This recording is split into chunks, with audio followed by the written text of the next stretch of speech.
નમસ્કાર ગુજરાત. આજના મુખ્ય સમાચારમાં આપણે જાણીશું આજના આ વિડીયોમાં પીએમની મુખ્યમંત્રીઓ સાથેની બેઠક પૂર્ણ, ખેડૂતો માટે ખુશખબર. ચિંતાજનક સમાચાર, ભારતે કરી મોટા યુદ્ધની તૈયારી, વધુ એક નવા યુદ્ધના ભડકારા. સુરત રેલવે સ્ટેશન પર 30 દિવસનો મેગા બ્લોક, રાજ્ય સરકારનો મોટો નિર્ણય. આ બધું જ જાણીએ તે પહેલા અમારી યુટ્યુબ ચેનલને સબસ્ક્રાઇબ કરી લેજો અને બેલ આઇકન ઓન કરી દેજો. પીએમની મુખ્યમંત્રીઓ સાથેની બેઠક પૂર્ણ.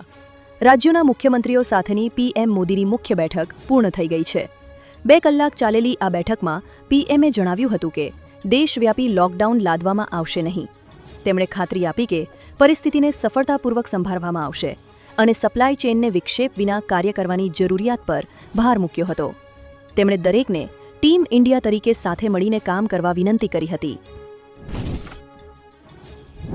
ખેડૂતો માટે ખુશખબર.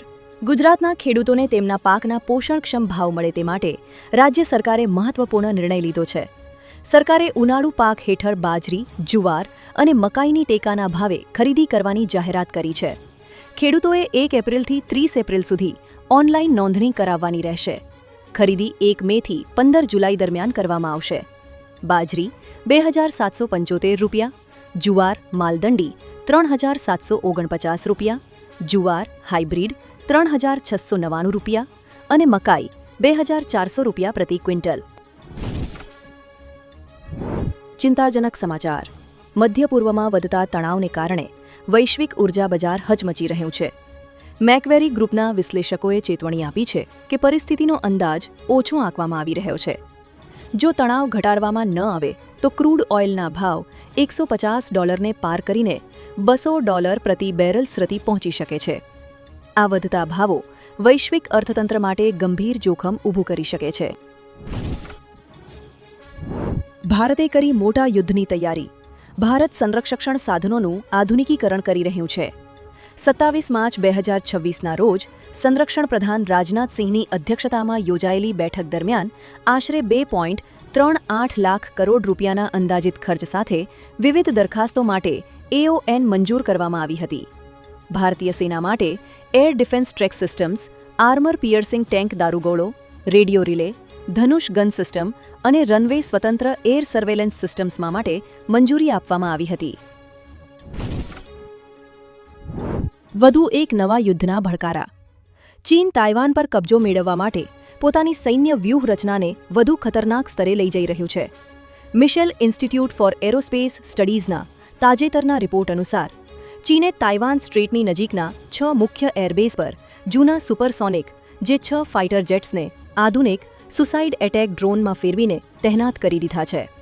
સેટેલાઇટ તસવીરોમાં ફુજિયન અને ગુઆંગડોંગ પ્રાંતમાં 200થી વધુ આવા મોડિફાઈડ ડ્રોન જોવા મળ્યા છે. સુરત રેલવે સ્ટેશન પર 30 દિવસનો મેગા બ્લોક. સુરત રેલવે સ્ટેશનના રીડેવલપમેન્ટ માટે 28 માર્ચથી 28 એપ્રિલ સુધી 30 દિવસનો મેગા બ્લોક જાહેર કરાયો છે. આ દરમિયાન સુરત બાંદ્રા અને સુરત અમરાવતી જેવી મહત્વની ટ્રેનો હવે સુરતને બદલે ઉધના સ્ટેશનથી ઉપડશે અને ત્યાં જ પૂર્ણ થશે.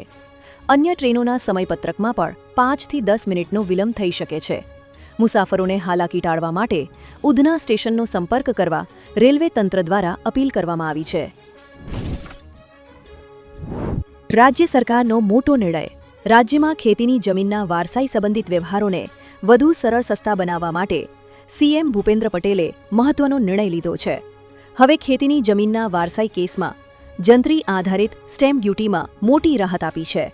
આ અંતર્ગત માત્ર ₹300ની ટોકન સ્ટેમ્પ ડ્યુટી વસૂલવાનો નિર્ણય લેવાયો છે, જેના કારણે 56 લાખ ખેડૂતો અને સામાન્ય નાગરિકોને મોટી આર્થિક રાહત મળશે.